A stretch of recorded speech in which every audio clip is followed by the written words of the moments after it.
सुप्रभातम प्यारे छात्रों। आज के 22वें के इस कार्यक्रम के अंतर्गत मैं ज्योत्सना गोस्वामी सरकारी विनियन कॉलेज गांधीनगर से आप सबका स्वागत करती हूँ। आज के कार्यक्रम में मेरे साथ है डॉक्टर जागृतिबेन पंड्या जो पालीताना कॉलेज में और उमा आर्ट्स कॉलेज में खंड समय की प्राध्यापिका है।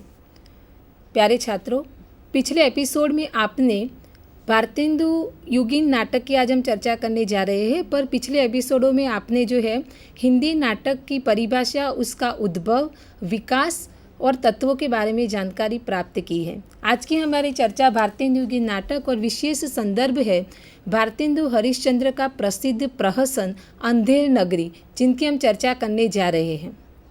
भारतेंदु युग हिंदी नाट्य साहित्य का प्रथम चरण है। ये युग परिवर्तन का युग है। संपूर्ण भारतीय समाज सांस्कृतिक, राजनीतिक, सामाजिक परिवर्तनों के दौर से गुजर रहा था। इस समय की जो स्थिति थी उसमें एक वर्ग ऐसा था जो प्राचीनता, रूढ़िवादिता, धार्मिक अंधविश्वास एवं छुआछूत इत्यादि के घोर खिलाफ था, और दूसरी ओर भारत में बढ़ रही विदेशी सभ्यता से काफ़ी प्रभावित भी था। दूसरा वर्ग ऐसा वर्ग था जो पाश्चात्य संस्कृति और नवीनता के खिलाफ था। अगर साहित्य की बात करें तो बांग्ला साहित्य समृद्धि पर था। अंग्रेजी साहित्य परिवर्तित और विकसित रूप में भारतीयों के समक्ष उपस्थित हो रहा था। संस्कृत साहित्य की मजबूत आधारशिला तो थी ही। ऐसे समय में आवश्यकता थी एक नवीन मूल्य की, नवीन आदर्श की स्थापना करने की और सृजनात्मक दृष्टिकोण की नींव डालने की। ये कार्य किया भारतेंदु हरिश्चंद्र ने। हिंदी नाट्य साहित्य के प्रवर्तक के रूप में भारतेंदु हरिश्चंद्र ने नेतृत्व किया और उनकी छाया में नाटककारों का एक मंडल साहित्य जगत में अवतरित हुआ। कई नाटककार भारतेंदु के संपर्क में आकर साहित्य रचना यानी कि नाटकों की रचना करने लगे।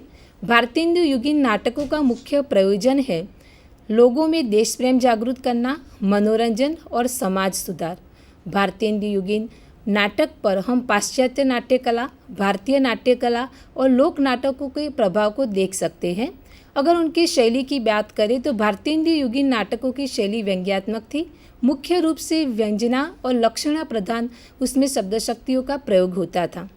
भारतेंदु युगीन नाटककारों में राधाकृष्ण दास, किशोरीलाल गोस्वामी, प्रताप नारायण मिश्र, बालकृष्ण भट्ट इत्यादि नाटककारों ने अपना महत्वपूर्ण योगदान दिया है।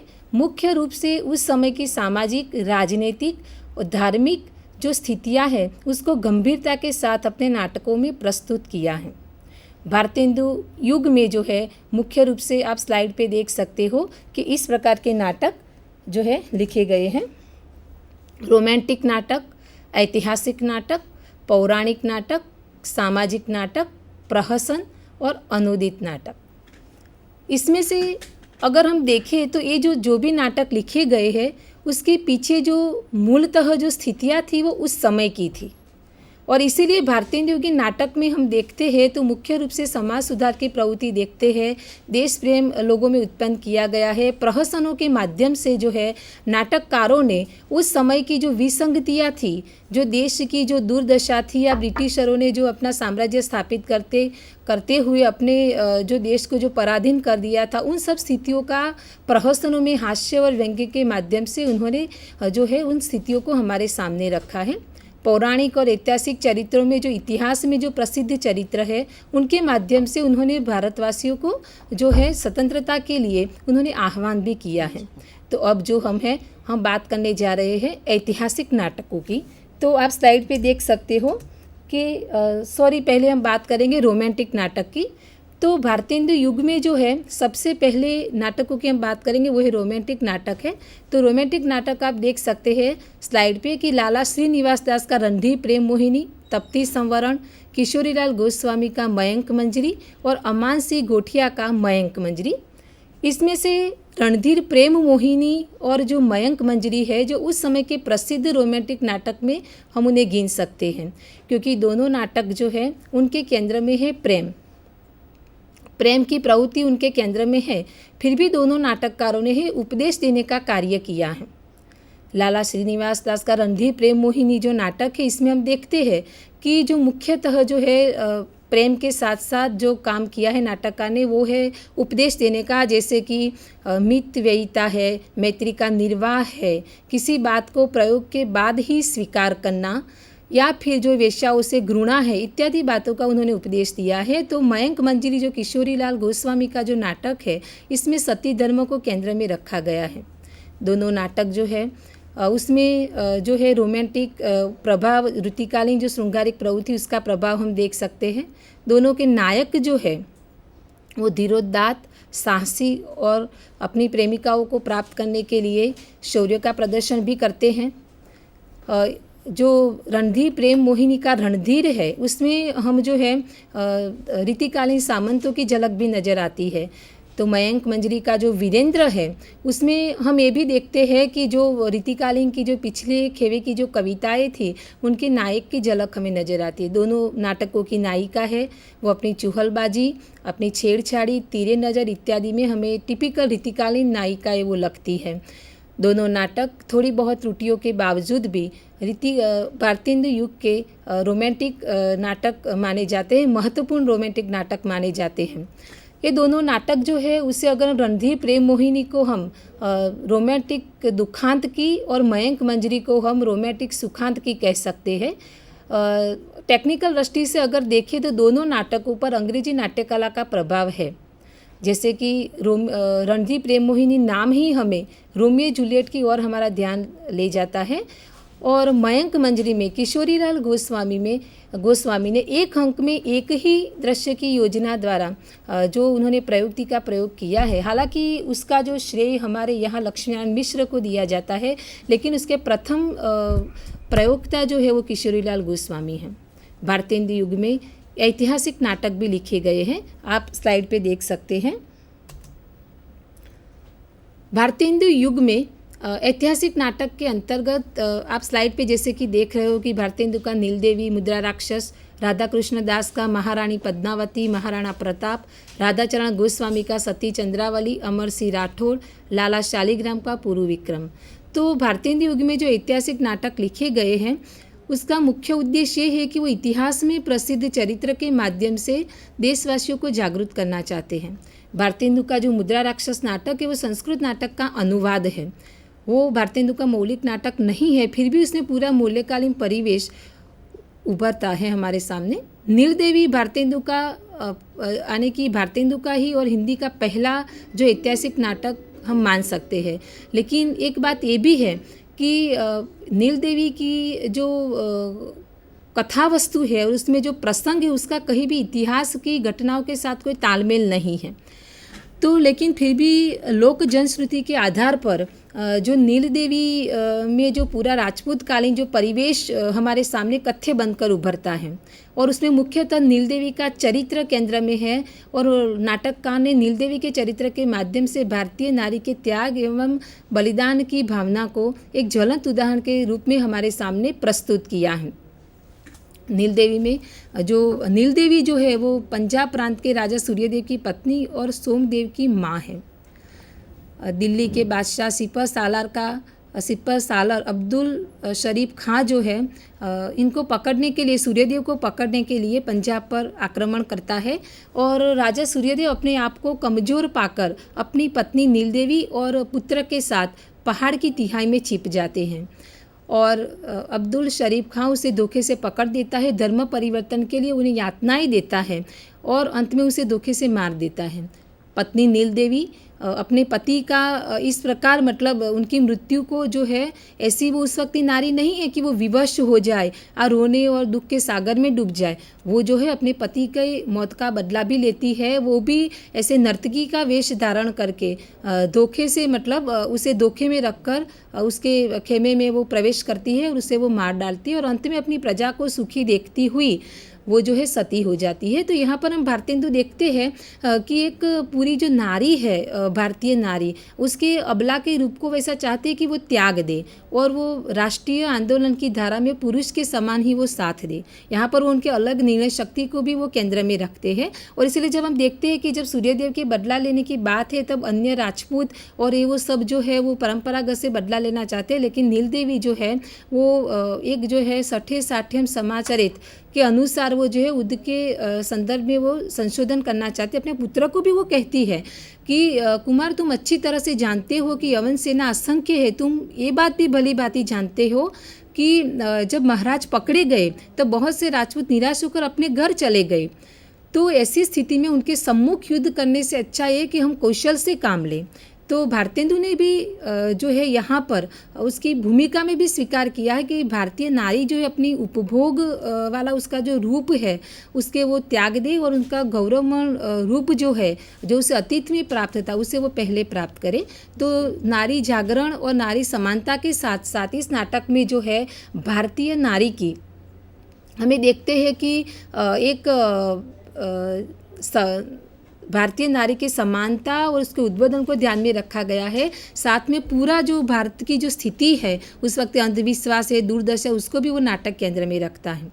दूसरा नाटक जो है राधा कृष्ण दास के 2 नाटक है, महारानी पद्मावती और दूसरा है महाराणा प्रताप। महारानी पद्मावती का जो कथ्य है वो इतिहास प्रसिद्ध जो है अलाउद्दीन और पद्मावती की कथा पर आधारित है। उसमें जो दोनों प्रमुख चरित्र है रानी पद्मावती और रत्नसेन, दोनों जो हमें देश प्रेम का संदेश देते हैं।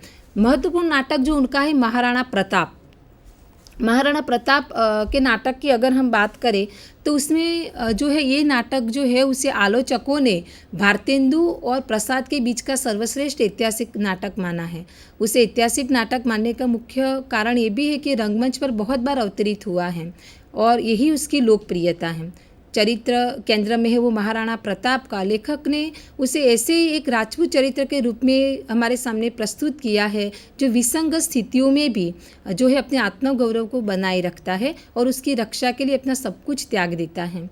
जो महाराणा प्रताप है उसके चरित्र के माध्यम से राधा कृष्ण दास जी ने भारतीय जनता को ऐसे स्वतंत्रता के लिए उद्बोधन भी किया है, उन्होंने जगाने का भी काम किया है।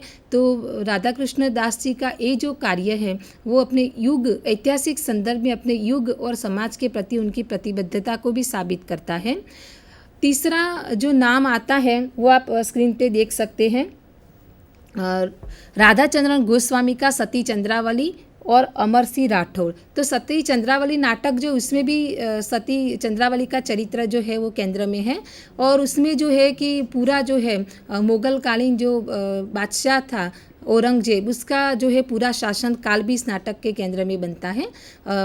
शहजादा अशरफ द्वारा चंद्रावली का अपहरण करना और फिर जो है उसे मुक्त न करने की अन्यायपूर्ण निर्णय और फिर हिंदुओं का एक प्रकार से विद्रोह और फिर अशरफ की हत्या करना और चंद्रावली का आत्मगौरव। तो कुल मिलाकर उस नाटक में हम देखते हैं तो नाटककार ने जो है भारतीय नारी जो है उसके चरित्र को केंद्र में रखा है, उसके सतीत्व और आदर्शवादी चरित्र को वो हमें हमारा ध्यान ले जाना चाहते हैं। नाटककार ने भारत के नारी धर्म के प्रति नतमस्तक होकर नाटक में उसकी वंदना भी करता है।